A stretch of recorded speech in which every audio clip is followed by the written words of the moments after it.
Assalamualaikum warahmatullahi wabarakatuh. Halo semua, perkenalkan nama saya Melanie Anggreni, NIM 200107023, kelas TPPL 1C. Di sini saya akan mereview materi biomonitoring. Yang pertama, bioindikator bagian 1, yang meliputi konsep respon organisme terhadap pencemaran dan tipe bioindikator. Yang pertama, konsep bioindikator menurut beberapa ahli. Suatu organisme akan berkembang secara optimal pada kondisi lingkungan yang ideal. Komponen ekosistem yang tidak ideal berdampak pada perubahan mekanisme kehidupan organisme. Pribadi 2009. Bioindikator adalah makhluk yang diamati penampakannya untuk dipakai sebagai petunjuk tentang keadaan kondisi lingkungan dan sumber daya pada habitatnya. Selain itu, bioindikator mampu mencerminkan kualitas suatu lingkungan atau dapat memberikan gambaran situasi ekologi. Juliantara 2011. Respon organisme terhadap pencemaran. Bentuk indikator meliputi: yang pertama, reaksi bioindikator dan fisiologis. Yang kedua, abnormalitas atau autonomi. Yang kedua, abnormalitas anatomi.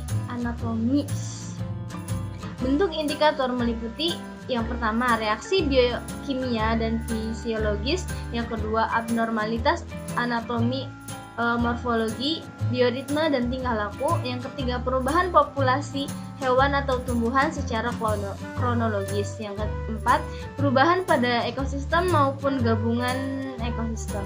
Yang kelima, perubahan pada struktur maupun fungsi ekosistem dan perubahan bentuk lahan atau landscape.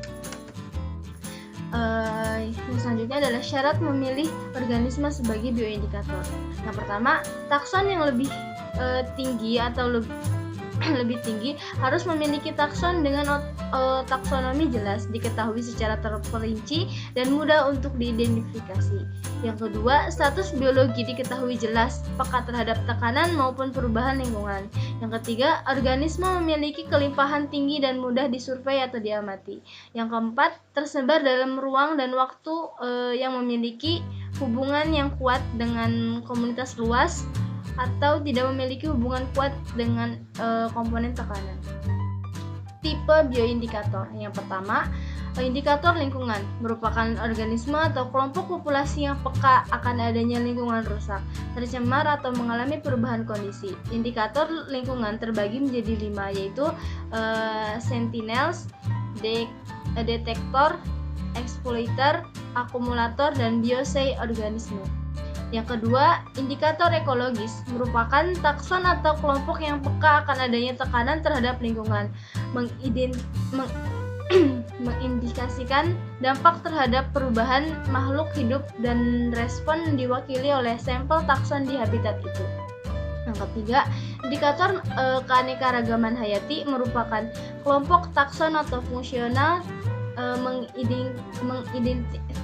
mengindikasikan beberapa ukuran keanekaragaman atau kekayaan jenis, kekayaan sifat atau suatu endemisitas takson di atasnya pada habitat tertentu. Indikator biodiversitas dapat dibedakan menjadi 3 kelompok, yaitu referensi, kelompok kurva, dan kelompok vokal. Klasifikasi bioindikator. Yang pertama, berdasarkan fungsinya. Yang pertama, indikator. Kehadiran dan absensinya menyimpulkan tentang permasalahan lingkungan secara kuantitatif atau jarang. Nah, 2, spesies diuji. Artinya, tanggapan diindikasikan tentang permasalahan yang luas. Spesies uji umumnya memiliki standarisasi yang tinggi. Yang ketiga, monitor. Menyediakan bukti akan adanya perubahan kesimpulan kuantitatif, biasanya mungkin melalui kalibrasi.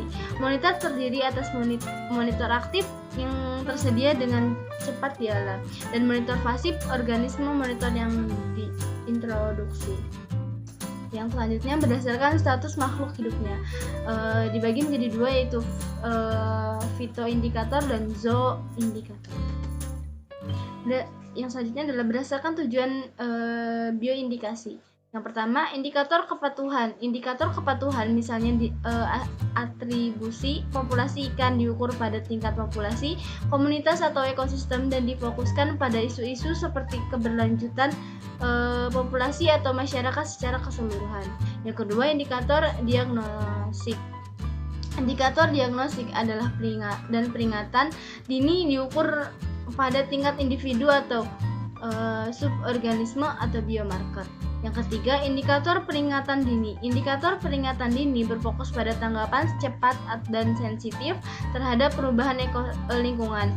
Akumulasi bioindikator misalnya kerang, lumut dibedakan dari efek toksik bioindikator dengan efek yang dipelajari pada tingkat organisme biologis yang berbeda. Yang kedua, urgensi, kelebihan, dan kriteria makhluk hidup sebagai indikator lingkungan. Kriteria makhluk hidup sebagai indikator lingkungan menurut beberapa ahli. Berdasarkan Odum 1993, yang pertama spesies Steno. Kisaran toleransi sempit, spesies ini lebih baik digunakan sebagai indikator daripada spesies Uri. Kisaran toleransinya luas. Yang kedua, spesies dewasa. Lebih baik digunakan indikator sebagai luas dengan masih muda.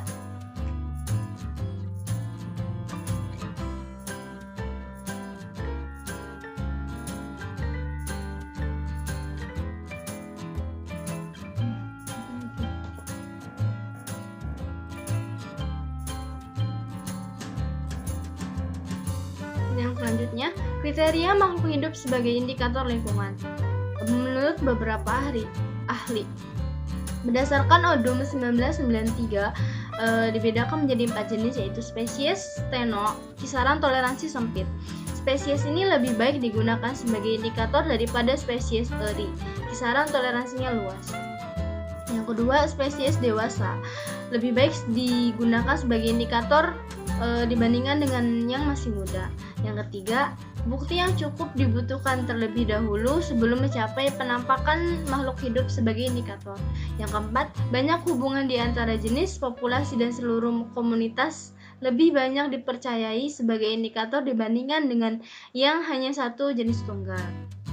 Selanjutnya, menurut Juliantara, organisme yang dijadikan bioindikator memiliki kisaran toleransi yang sempit terhadap perubahan lingkungan. Yang kedua, organisme yang dijadikan bioindikator memiliki kebiasaan hidup menetap atau pencernaannya terbatas.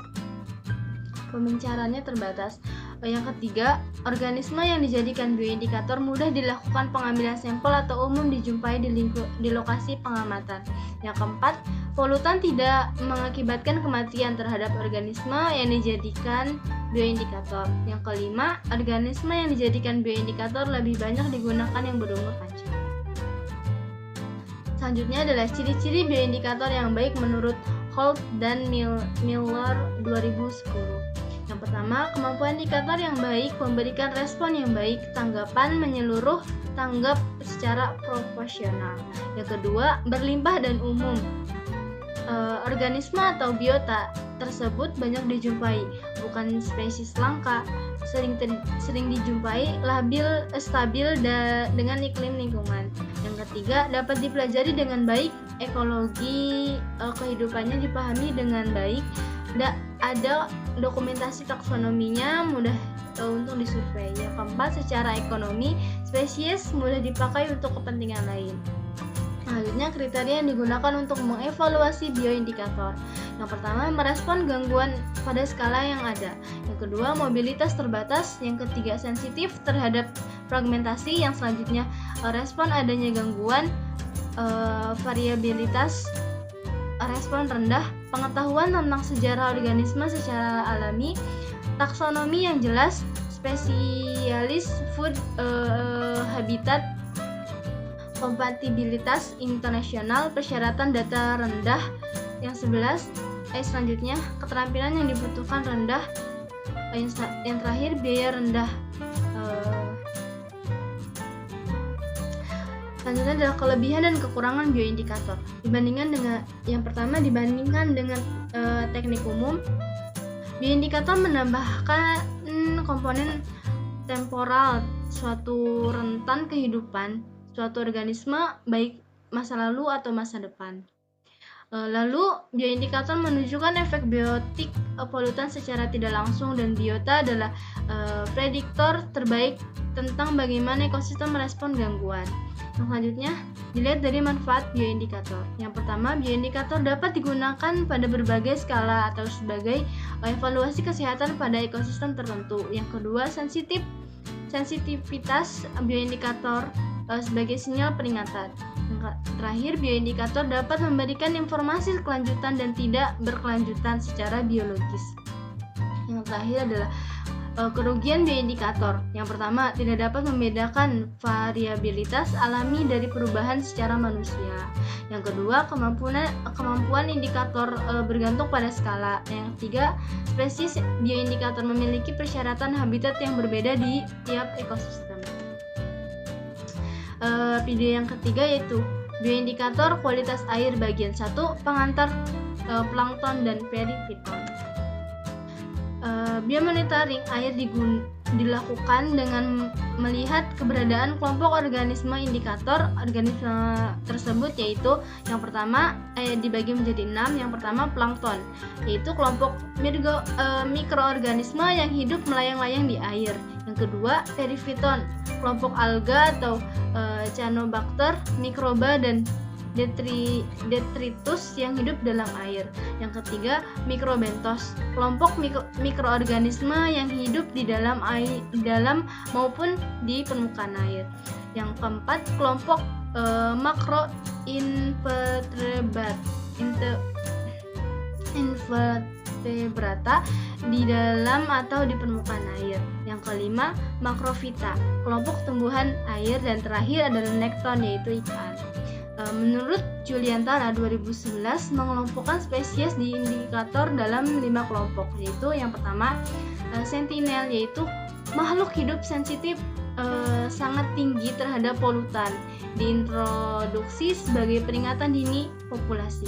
Yang kedua, detektor, yaitu makhluk hidup penghuni asli habitat, mengindikasikan perubahan struktur, yaitu yang berupa tingkah laku, mortalitas, dan morfologi di lingkungan yang berbeda.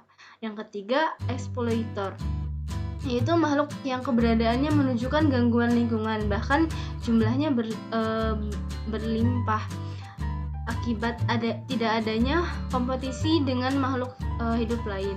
Yang keempat, akumulator, yaitu perubahan hidup yang mengambil dan mengakumulasi bahan kimia dalam jumlah yang dapat diukur. Yang terakhir adalah organisme biosa, yaitu makhluk hidup yang terpilih yang digunakan untuk mendeteksi adanya polutan di lautan, baik besaran konsentrasi maupun tingkat toksisitasnya.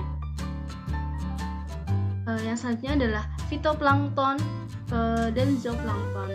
Fitoplankton juga dikenal sebagai mikroalga, mirip dengan tanaman terestrial karena mengandung klorofil dan membutuhkan cahaya matahari untuk hidup dan berkembang. Fitoplankton juga merupakan sumber penting perpindahan polutan air ke tingkat tropik atas dan bahkan ke manusia. Alga tidak dapat membusukkan pestisida, dengan demikian merupakan rantai transfer ke herbivora ketika diberi makan. Pengumpulan zat dan asupan memainkan peran penting dalam dinamika pencemaran fitoplankton. Jika cahaya terlambat, itu menghambat asupan amonia dan nitrat oleh fitoplankton. Berikut adalah tabel jenis fitoplankton dan indikasinya. Yang selanjutnya adalah zooplankton. Zooplankton adalah hewan mikroskopis yang hidup di dekat permukaan tubuh air. Mereka adalah perenang yang buruk, sebaliknya mengandalkan arus dan arus sebagai mekanisme transportasi. Mereka memakan fitoplankton, bakterioplankton, atau detritus, yaitu salju laut. Zooplankton juga memainkan peran penting sebagai bioindikator dan membantu mengevaluasi tingkat pencemaran air. Di komunitas air tawar bersama dengan ikan, mereka juga adalah suplemen makanan yang utama bagi banyak spesies laut lainnya, termasuk ikan juga. Mereka diasumsikan sebagai bagian penting dalam menunjukkan kualitas air. eutrofikasi, dan produksi tubuh air tawar. Untuk menentukan status badan air tawar, perlu untuk mengukur variasi pemusiman dan kehadiran zooplankton.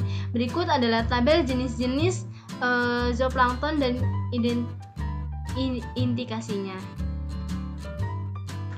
Selanjutnya adalah pengambilan sampel.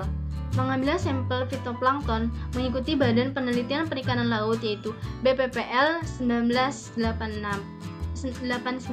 yaitu menggunakan jaring fitoplankton ukuran 25 atau dapat pula menggunakan ukuran 250 mSh. Sampel fitoplankton yang terjaring kemudian dimasukkan ke dalam botol sampel dan diberi formalin 4%. Selanjutnya dilakukan analisis di laboratorium. Selain mengambil sampel fitoplankton, juga dilakukan pengukuran kualitas air dengan menggunakan water shaker.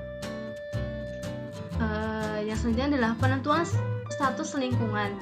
Yang pertama adalah menghitung kelimpahan fitoplankton menggunakan rumus N sama dengan N kecil dikali 1/A dikali B dengan C, yang dimana N adalah kelimpahan fitoplankton, yang N kecil itu jumlah fitoplankton yang tercacah, A dan A volume air contoh yang disaring, B volume air contoh yang tersaring, dan C volume air pada SRC. Selanjutnya adalah indeks keanekaragaman menggunakan rumus H aksen sama dengan sigma S dengan T sama dengan 1 V in VI, dengan H aksen yaitu indeks diversitas Saron atau Wiener, VI atau dicari dari NI per N. NI adalah jumlah individu jenis pertama, dengan N besar jumlah total individu, S dan S jumlah genus. Catatan, adapun kriteria dalam persamaan Shannon-Wiener yaitu jika H aksen lebih kecil dari H aksen 3, maka stabilitas komunitas biota dalam kondisi prima atau stabil, menunjukkan bahwa lingkungan airnya masih bersih. Selanjutnya adalah indeks kemerataan. Indeks ini menunjukkan pola kesebaran biota, yaitu merata atau tidak. Jika nilai indeks relatif tinggi, maka keberadaan setiap jenis biota di perairan dapat dalam kondisi merata. Dapat menggunakan rumus E sama dengan H per dibagi H aksen maksimum. Dengan E sama dengan indeks pemerataan, H aksen maksimal yaitu LNS atau S adalah jumlah genus dan H adalah indeks keanekaragaman. Adapun kriteria dalam indeks pemerataan yaitu E sama dengan 0 sampai 0,5, maka pemerataan antar spesies rendah, artinya kekayaan individu yang dimiliki masing-masing spesies sangat jauh berbeda. Jika E sama dengan 0,6 sampai 1, maka pemerataan antara spesies relatif seragam atau jumlah individu masing-masing spesies relatif sama. Selanjutnya adalah koefisiensi saprobik. Sistem saprobik untuk melihat kelompok organisme yang dominan saja dan banyak digunakan untuk menentukan tingkat pencemaran dengan persamaan Desker dan Van der Mark sebagai berikut.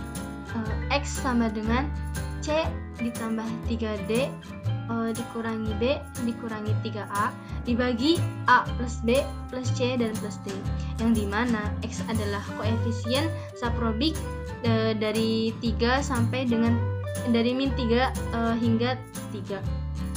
H adalah kelompok organisme Canophyta, B adalah kelompok organisme Dinophyta, yang C adalah kelompok organisme Chlorophyta, yang D adalah kelompok organisme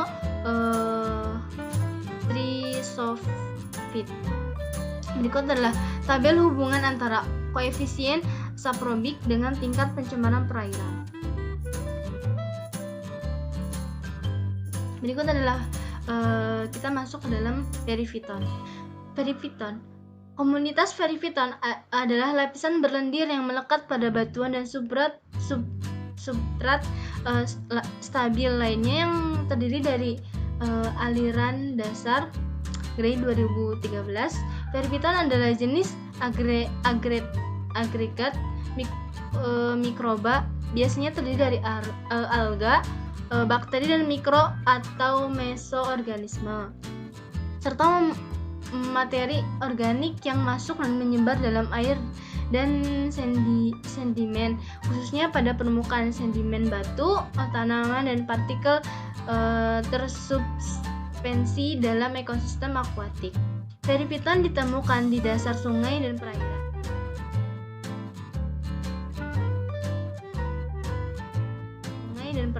Perifiton mirip lapisan lendir di perairan. Kadang-kadang sulit untuk mendeteksi warna perifiton yang terendam berupa objek berwarna coklat atau hijau. Istilah perifiton adalah pendeskripsi yang paling umum dalam ekologi aliran untuk komunitas ini. Namun, istilah lain juga digunakan seperti Aufruf, umumnya digunakan di Eropa. Deskripsi Jerman dari komunitas yang berarti tumbuh. Dan Pitrobenthos. Komunitas ini sebagian besar terdiri dari alga dan cyanobacteria, sebelum disebut ganggang hijau atau biru. Dan istilah ganggang bentik yang digunakan terutama oleh ahli biologi alga, Bix 2000. Selanjutnya, perifiton sangat penting untuk fungsi ekosistem, tetapi dalam keadaan tertentu dapat berproliferasi, menyebabkan masalah pengelolaan sumber daya air seperti menurunkan nilai estetika, rekreasi, dan keanekaragaman hayati. Proliferasi juga bisa mencemari air, menjadi racun bagi hewan dan menghambat inteks. Bix 2000. Selain itu, degradasi ekologi perairan dapat menyebabkan perubahan besar dalam komunitas perifiton, sehingga komposisi spesies perifiton secara rutin digunakan sebagai indikator polusi di sungai. Perifiton juga mengakumulasi logam dari air ambeien dan dari sedimen. Tang et al. 2014. Berikut adalah tabel ringkasan teknik pengumpulan sampel perifiton. Ini berikut.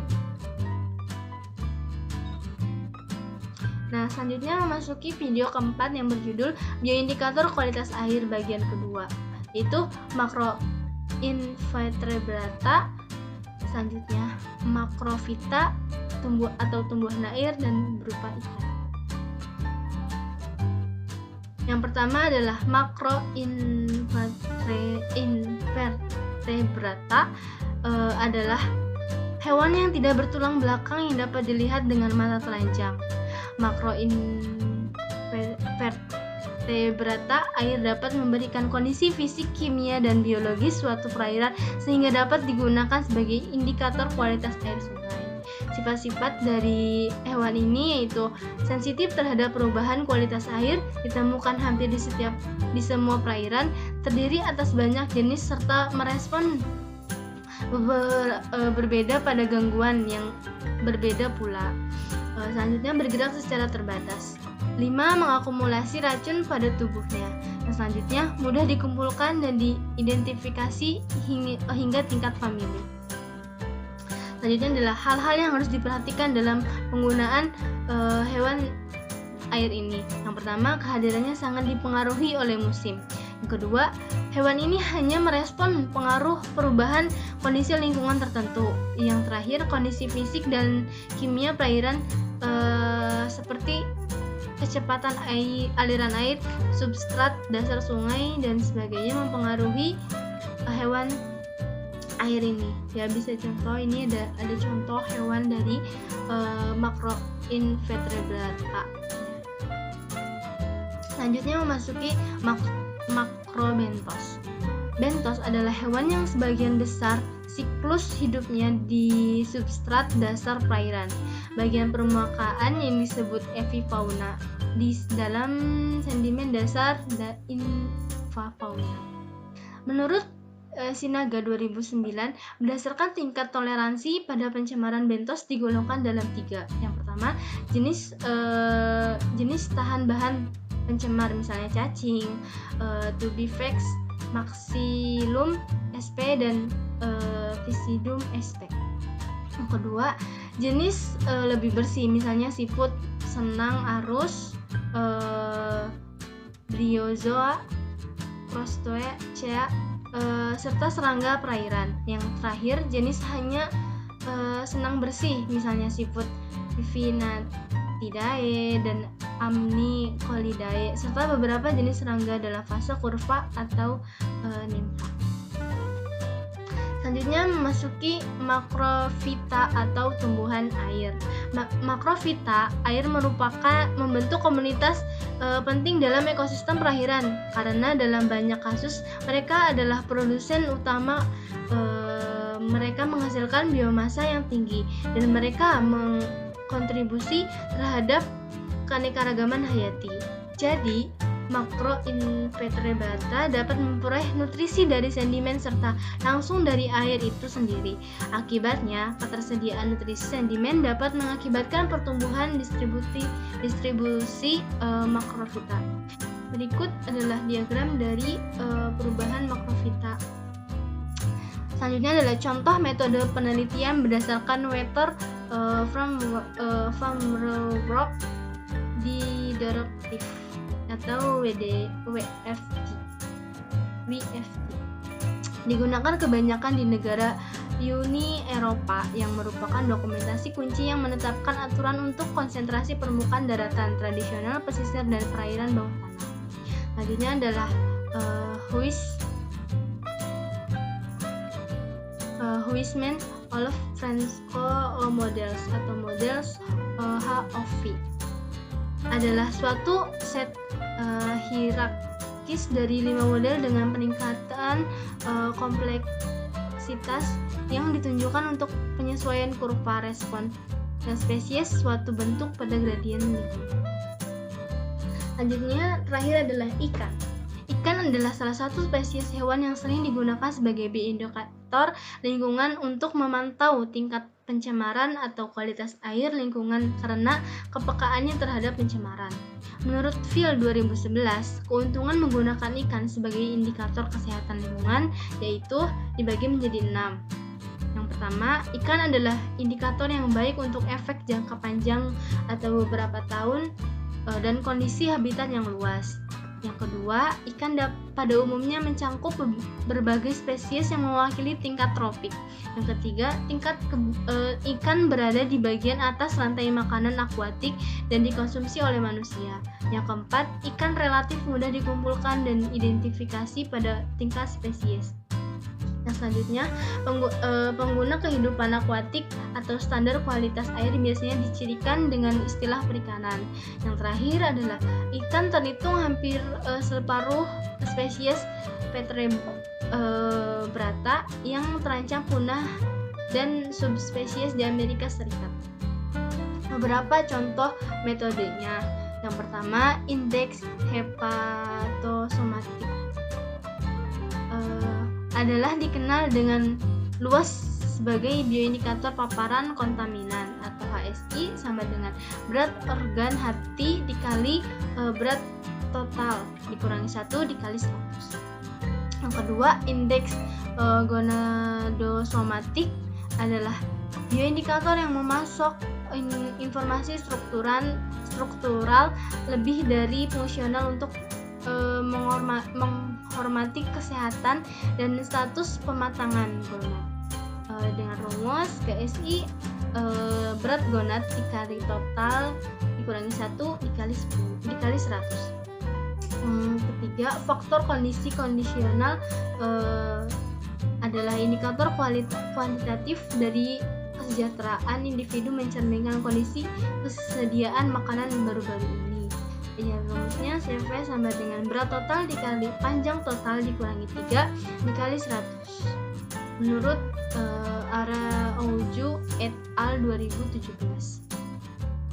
Keanekaragaman jenis ikan kelimpahan dan keanekaragaman ikan dapat juga dimulai dari analisis hubungan kanatonik, Conditional Respondency Analysis atau CCA.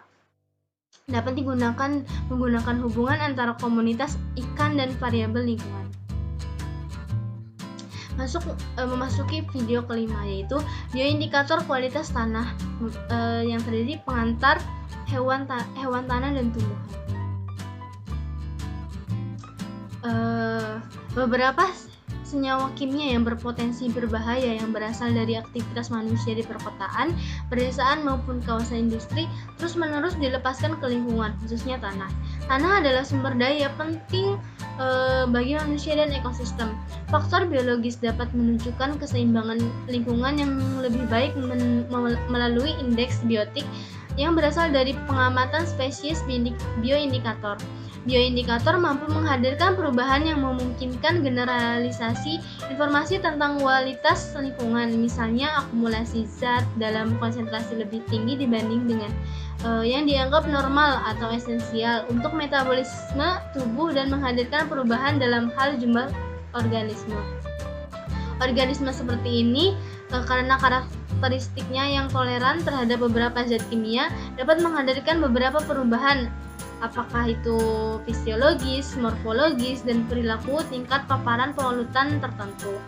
Kehidupan beberapa hewan dan tumbuhan sangat tergantung pada tanah, baik makro, meso maupun makro seperti isopoda, kolembola, oligoketa, dan diplopoda. Telah diusulkan sebagai organisme bioindikator. Selain itu, tanaman tingkat tinggi juga biasanya digunakan dalam penilaian tanah. Kita memasuki ke hewan tanah. Yang pertama adalah invertebrata. Menurut Fontanetti et al. 2011, beberapa kelompok taksonomi invertebrata tanah dan tanaman tingkat tinggi telah diusulkan sebagai organisme bioindikator yang dapat diuraikan sebagai berikut. Yang pertama yaitu isopoda, kolembola, dan diplopoda. Antropoda tanah dari kelompok hewan saprofag yaitu isopoda, kolemba, dan diplopoda adalah di antara organisme yang dianggap paling tepat untuk mengevaluasi efek akumulasi zat beracun yang ada di dalam tanah karena kontak langsung dengan kontaminan yang ada di dalamnya. Annelida, khususnya Oligochaeta juga sering digunakan dalam teks toksisitas. Invertebrata ini melakukan kontak dengan sejumlah besar polutan yang ada di kompartemen ini dengan gerakan dan konsumsi tanah atau serasa daun yang terkontaminasi.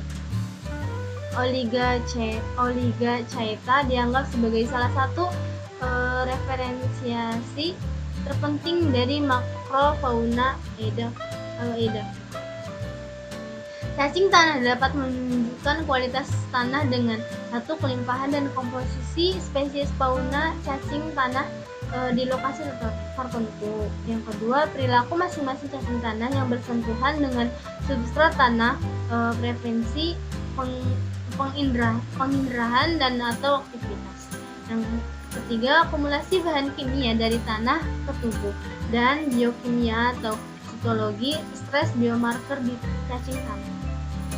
Kelompok taksonomi lain yang digunakan dalam analis toksikologi adalah isopoda, salah satu ordo terbesar dari Crustaceae dengan sekitar 10.000 spesies yang dideskripsikan sebagai besar laut.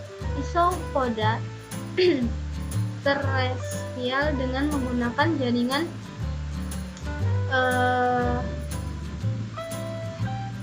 dalam uji toksikitas.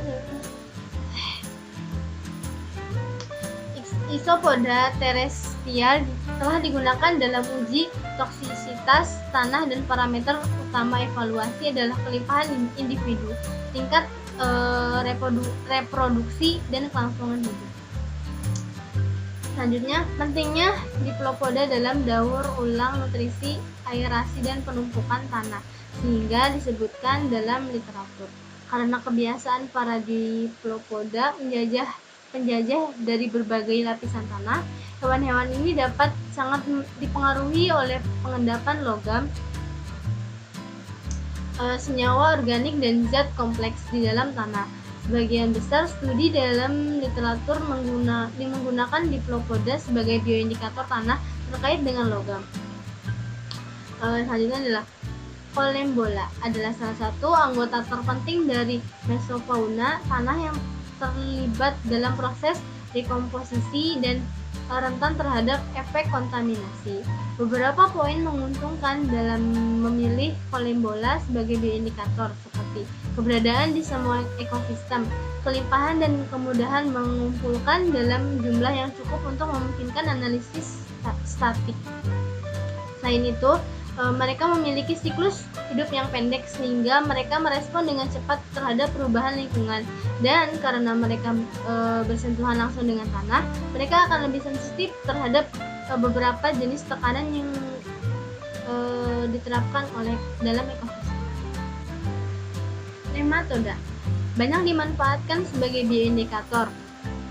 Nematoda bebas maupun tanah menjadi indikator karena memberikan gambaran taksonomi pada pakannya melimpah. Nematoda memiliki peran penting dalam food webs. Nematoda memiliki peran penting dalam food webs yang memiliki sifat yaitu respon terhadap pencemar, memberikan gambaran perbaikan ekosistem karena mempunyai lapisan sulit permeable, sifat tahan SE, misalnya siptobiosis akan inaktif bila lingkungan tidak mendukung, serta Dorilamidae bersifat rentan sehingga mudah terpengaruh perubahan ekosistem. Nematoda mempunyai protein kecut panas heat shock protein yang dapat dihemat. Protein tersebut akan meningkat bila ada tekanan panas, logam atau beracun. Yang ketiga, ada nematoda yang bersifat berbahaya bagi tumbuhan, memutus siklus air dan hara, sehingga merusak tumbuhan dan mengganggu produktivitas. Kebanyakan nematoda bersifat menguntungkan dalam ekosistem karena mempercepat laju perombakan bahan organik dan membentukkan mineral dalam tanah. Nematoda biasanya menjadi hewan tanah yang terakhir mati pada tanah tercemar karena tahan terhadap kekeringan dan pulih seiring peningkatan kelembapan. Terakhir, nematoda mudah dipelajari secara terpisah berdasarkan bentuk, morfologi, dan jenis makanannya. Berdasarkan jenis makanan atau mangsa nematoda terdiri dari 5 kelompok, yaitu yang pertama pemangsa algae atau lumut, yang kedua pemangsa jamur, yang ketiga pemangsa bakteri, yang keempat predator atau parasit dan serangga, yang kelima parasit pada tumbuhan. Selanjutnya adalah ular buta Rampopithecus bramicus. Hidup adalah hewan yang hidup pada tipe habitat dengan nilai kadar air tanah, kadar organik tanah, dan porositas tanah yang tinggi. Kehadiran kelompok hewan ini berhubungan dengan kualitas kesuburan tanah. Populasi hewan ini yang sangat kecil menjadi indikator bahwa nilai kadar air tanah, dan porositas tanah rendah, sehingga dapat dikatakan bahwa kadar tanah itu rendah. Terakhir adalah tumbuhan. Tumbuhan, terlepas dari perbedaan struktur dan metaboliknya, dapat memberikan informasi penting tentang potensi zat sitotoksik, genotoksik, dan mutagenik. Bahkan ketika terpapar dalam jangka pendek dan menawarkan beberapa keuntungan seperti budidaya berbiaya rendah dan perawatan yang relatif mudah dibandingkan mamalia. Menurut Fontanetti et al. 2011 mengutip keuntungan dari penggunaan tumbuhan, yaitu yang pertama, tumbuhan tinggi adalah eukariota. Dengan demikian, struktur dan organisasi selulernya mirip dengan manusia dan dimungkinkan untuk membuat perbandingan dengan hewan. Yang kedua, teknik yang digunakan untuk penelitian ini relatif sederhana dan dapat dilakukan dengan gesit. Yang ketiga, budidaya organisme memiliki biaya rendah dan perawatan yang mudah. 4. Pengujian dapat dilakukan di bawah berbagai kondisi lingkungan, pH dan suhu. Yang kelima, perubahan tingkat tinggi dalam regenerasi dengan mudah. Yang keenam, pengujian dengan tumbuhan tingkat tinggi dapat digunakan untuk menilai potensi genotoksik zat sederhana atau bahkan campuran kompleks. Yang ketujuh, dapat digunakan untuk pemantauan in situ. Yang kedelapan, dapat digunakan untuk pemantauan selama beberapa tahun dan sangat handal. Yang kesembilan, penelitian telah digunakan menunjukkan korelasi dengan uji sitogenetik pada mamalia. Yang kesepuluh, dapat digunakan bersama dengan uji mikroba untuk mendeteksi metabolit mutageniknya atau promutagen. Yang 11, studi genotoksitas dengan tanaman menunjukkan sensitivitas tinggi dalam tes dengan agen karsinogenik. Terakhir, video ke-6, geoindikator kualitas udara yang meliputi penghantar, listen, brophyta, pteridophyta, tanaman tingkat tinggi. Polusi udara mengacu pada jumlah zat berbahaya yang terkontaminasi di atmosfer dan mengisi udara dalam waktu dan konsentrasi melebihi yang diizinkan. Penurunan kualitas udara membawa pengaruh buruk secara langsung dan tidak langsung terhadap kesehatan manusia dan lingkungan. Polutan di udara dihasilkan oleh aktivitas manusia dan proses alami maupun pencemaran, terutama mengacu pada polutan yang dihasilkan oleh aktivitas manusia termasuk produksi, industri, dan pertanian, kehidupan sehari-hari, dan sarana transportasi. Beberapa polutan udara yang umum adalah SO2, partikel tersubstansi, terutama PM2,5, NOx, VOC, logam berat, zat radioaktif, oksida, fotokimia, dan lain-lain. Selanjutnya memasuki ke lisan. Lisan adalah gabungan bakteri Cyanobacterium dan alga simbiotik. Sebagian besar dapat bertahan pada kondisi lingkungan yang keras. Bentuk lisan adalah seperti kerak, sehingga sering disebut lumut atau kerak. Tumbuh lebat pada pohon, batu, dan tanah kosong. Keuntungan menggunakan lisan sebagai bioindikator ada 6. Yang pertama, banyak spesies lisan memiliki rentan geografis yang luas, memungkinkan studi gradien polusi jarak jauh. Yang kedua, morfologi lisan tidak bervariasi dengan musim, dan akumulasi polutan dapat terjadi sepanjang tahun. Yang ketiga, lisan biasanya berumur panjang.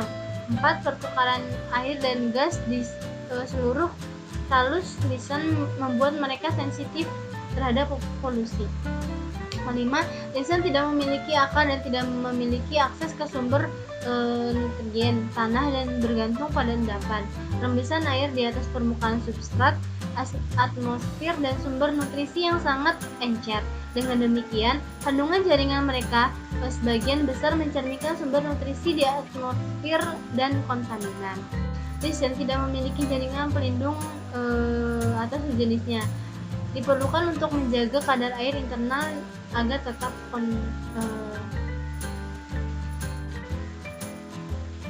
Selanjutnya metode pengukuran respon lisan terhadap polusi udara. Menurut Set dan Kundu 2016, metode yang paling banyak digunakan untuk mengukur respon lisan terhadap polusi udara adalah studi fumigasi dan gradien.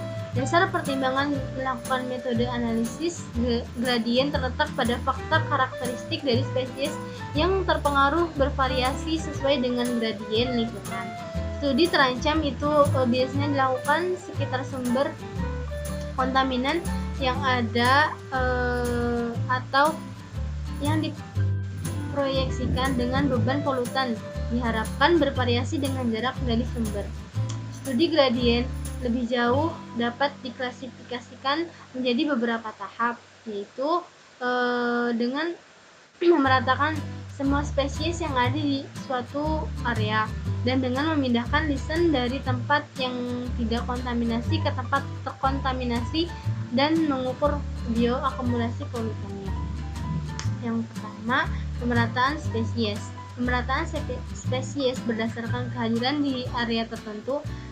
Spesies kualitas udara di suatu area dapat dilakukan dengan mengikuti metode Index of Atmospheric Pressures atau IAP berdasarkan jumlah N, frekuensi V, dan toleransi kehadiran lumut di daerah yang diteliti. IAP dapat ditentukan dengan menggunakan rumus berikut. IAP sama dengan sigma FI. Keterangan yang dimana F adalah frekuensi maksimum 10 dari setiap spesies. Yang pertama dihitung sebagai jumlah persegi panjang dalam suatu kotak. Kotaknya adalah dari dimensi 30 dikali 50 cm masing-masing di mana suatu spesies tertentu muncul. Berikut adalah tabel tingkat kualitas berdasarkan nilai IAP. 6 menggunakan metode transplantasi. Tali dari lesion ditransplantasikan pada substrat yang sesuai dan daerah yang tercemar. Sampel diambil secara berkala dan diamati untuk kerusakan apapun. Metode ini digunakan dalam studi bioakumulasi untuk mempelajari penyerapan, referensi, lokalisasi dan pelepasan toleransi dan toksisitas polutan. Studi fumigasi. Studi fumigasi seiring dilakukan untuk mengetahui paparan polutan spesifik di bawah lingkungan yang kondisinya terkendali. Studi fumigasi melibatkan pengukuran variabel respon proses fisiologis yang dipilih. Proses kepekaan meliputi aktivitas, ketidakseimbangan K+, fotosintesis, dan status pigmen pernapasan. Dia mengukur sizing up lesion atau ukuran. Lesion adalah indikator kualitas udara yang baik tergantung pada usia dan jumlah sinar mataharinya. Asumsi standar kondisi untuk pertumbuhan data dapat digunakan untuk menentukan udara kualitas. Lesion sebagai indikator. Pencemaran logam Pb, Ni, Cu, Cr, dan Cd adalah beberapa logam dalam debu semen yang dihasilkan dari industri semen. Angin dan hujan menyebabkan debu semen menyebar dan bahan kimia yang terkait biasanya ditemukan di lumut, tanah, hewan, dan tanaman. Untuk mendeteksi polusi udara, lumut cenderung digunakan sebagai indikator. Karena kepekaan terhadap berbagai jenis lingkungan, lumut dianggap sebagai bioindikator kualitas udara paling tepat selama 30 tahun terakhir. Selanjutnya, Bryophyta. Bryophyta adalah tumbuhan yang tidak memiliki sistem vaskular dan sederhana baik secara morfologi maupun anatomis. Potensi pertumbuhan dalam Bryophyta tidak begitu terpolarisasi sebagai tanaman vaskular. Bryophyta tumbuh di berbagai habitat, terutama di tempat lembab seperti tanah, batu, batang, dan ranting pohon dan batang pohon yang jatuh. Ada dua kategori Bryophyta sebagai respon terhadap polusi. Yang pertama, yang sangat sensitif terhadap polusi dan menunjukkan gejala-gejala cedera yang terlihat bahkan di hadapan sejumlah jenis polutan. Ini berfungsi sebagai indikator yang baik tentang tingkat polusi dan juga sifat polutan. Yang kedua, yang memiliki kapasitas untuk menyerang dan menyimpan polutan yang dalam jumlah yang jauh lebih tinggi daripada yang diserap oleh kelompok tanaman lain yang tumbuh di habitat yang sama. Metode pemantauan untuk memantau polusi udara secara keseluruhan oleh Bryophyta epiphyt. Beberapa metode telah dikembangkan dan diterapkan dalam berbagai studi in situ. Metode survei. Metode ini menilai gradien kelimpahan atau kelimpahan individu atau spesies. Perubahan ini secara langsung berkaitan dengan perubahan tingkat polutan. Survei dan perbandingan komunitas Bryophyta dari lokasi yang berbeda menunjukkan kuantitas polutan atau stres pada organisme. Survei periodik dilakukan pada Bryophyta asli di lokasi yang berbeda. Jumlah, frekuensi, dan kelimpahan spesies asli dan mendominasi bentuk pertumbuhan dapat dibandingkan dengan catatan masa lalu. Laporan dan koleksi herbarium periodik. Hilangnya spesies yang sudah digunakan dilaporkan sensitif dan muncul spesies baru atau toleran yang menunjukkan kondisi stres di lokasi yang dipelajari. Metode transplantasi. Spesies Bryophyta ditransplantasikan sebagai in situ bersama dengan substrat asal dari lingkungan yang tidak tercemar ke kondisi lingkungan yang secara ekologis kurang lebih tepat tetapi tercemar untuk mendapatkan bukti rusaknya tumbuhan yang disebabkan oleh polusi. Transplantasi dapat digunakan dengan 3 cara. Yang pertama, transplantasi di tanah. Bryophyta ditumbuhkan di petak-petak kecil yang disiapkan di tanah pada tempat-tempat pencemaran terpilih dan beberapa titik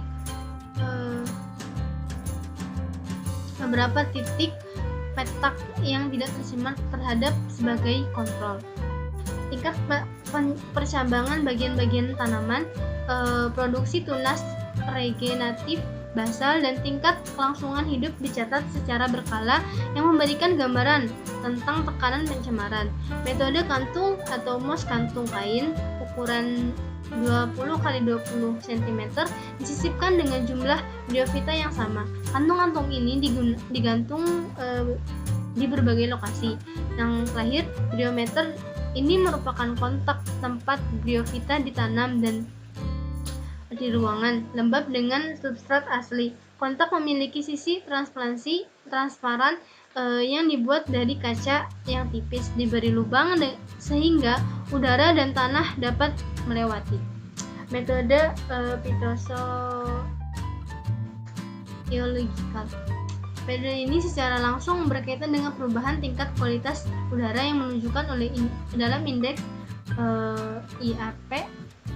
Pada metode ini, Bryophyta yang tumbuh di kulit pohon diperiksa sepanjang gratis dan traktek garis yang memiliki gradien polusi. Studi tentang frekuensi pada kelimpahan spesies dilakukan melalui jumlah transtek tersebar di segala arah dan dengan jarak yang semakin jauh dari sumber pencemaran.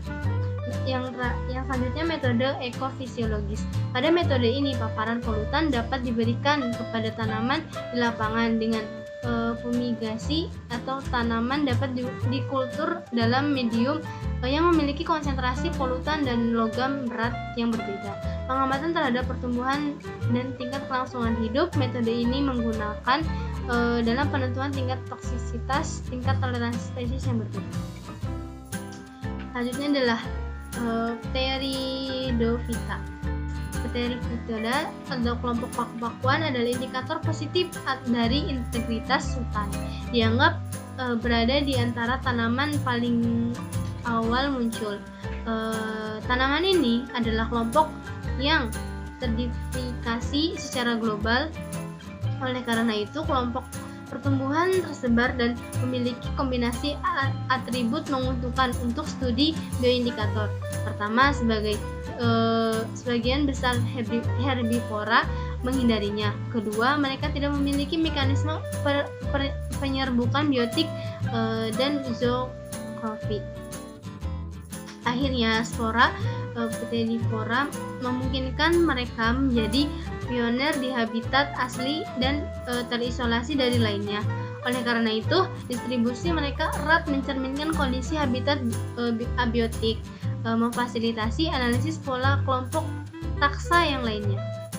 Berikut ini merupakan contoh pemilihan plot sampling tanaman yang mengacu pada Bergegon dan Pellerin. Selama pengambilan sampel hutan, koordinat geografis dari semua titik pengambilan sampel tanaman ini ditandai menggunakan perangkat GPS. Penutupan total tanaman di setiap situs diperkirakan secara kasar untuk area luas 100 meter persegi berdasarkan 3 kelas, yaitu 0,1 sampai 15%, 16 sampai 50%, dan 51 sampai 100%. Di setiap lokasi dibuatkan plot sampel 10 meter x 10 meter. Pada setiap plot, kita perlu mencatat kehadiran sebuah spesies dari tanaman ini. Kita juga harus memperkirakan total penutupan tempat oleh herba dan semak menggunakan 7 kelas. Tumbuhan tingkat tinggi. Respon tumbuhan. Tumbuhan tidak dapat memiliki dan memindahkan tempat tinggal mereka seperti hewan, dan dengan demikian menjalani hidupnya dengan menanggapi lingkungan sekitarnya. Setiap kali komponen lingkungan seperti suhu, kadar air tanah, nutrisi, dan polutan udara melebihi kisaran adaptasi atau menjadi terbatas, tanaman mengembangkan gejala atau pertumbuhan abnormal.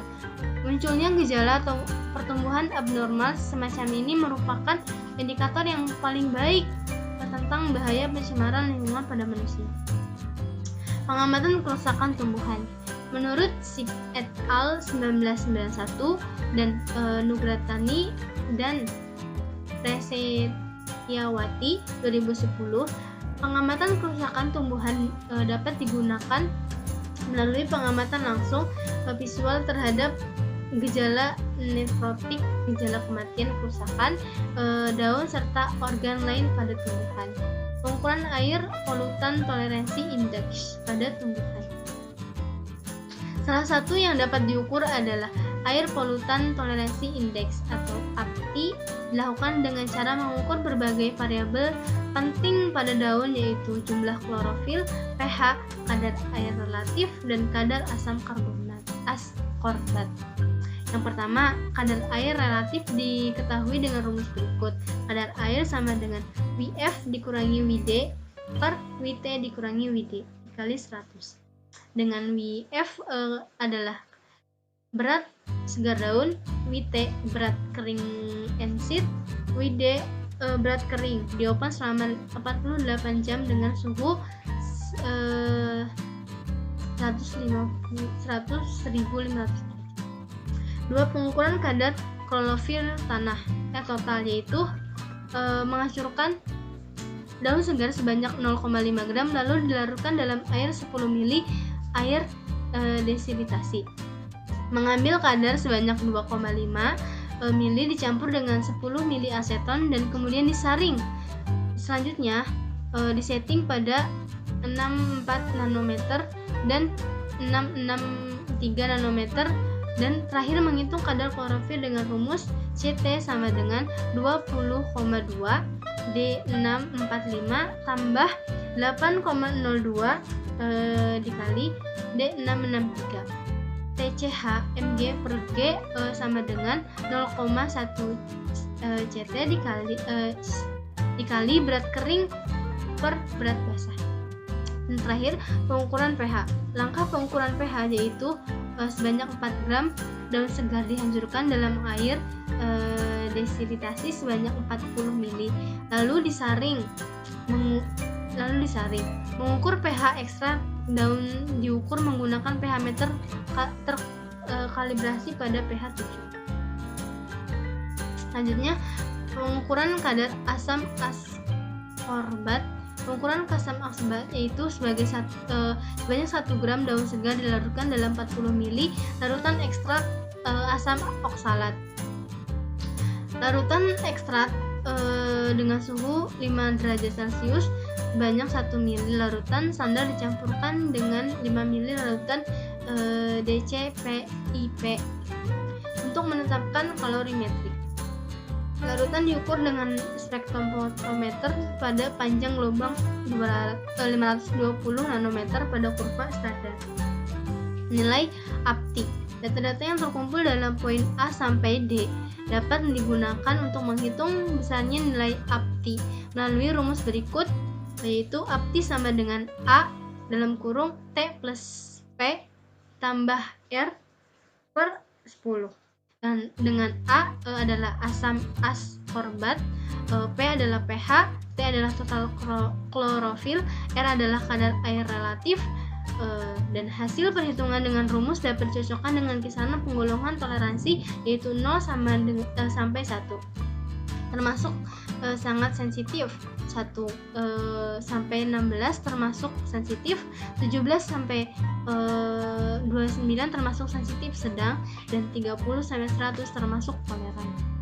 Memperkirakan pencemaran menurut kandungan zat beracun dalam tanaman daun adalah organ utama untuk menyerap polutan atmosfer. Oleh karena itu, penentuan kandungan daun polutan dapat menjelaskan kontaminasi di daerah tersebut. Selanjutnya, analisis oleh tree ring atau lingkar pohon atau lingkar tahun. Lingkar pohon dapat mencerminkan sejarah polusi beberapa tahun. Lingkar pohon rata-rata terkontaminasi menyempit.